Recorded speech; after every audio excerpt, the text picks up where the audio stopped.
Jod bura oketo paro mar medo $30 million ne chenro mag dongruok ma kuonde chung ute bura e bwo agulu mar NG-CDF. Jakom komiti mar budget Ndindi Nyoro wacho ni kar od bura biro yudo e kind $180 gi $220.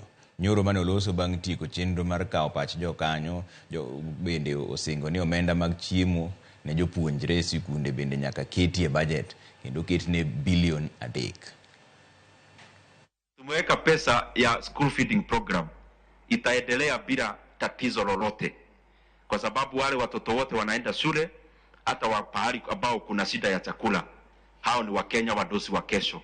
NG-CDF, as you know, is a share of the revenue that we collect as a country, and therefore consequently every year it goes up because of that.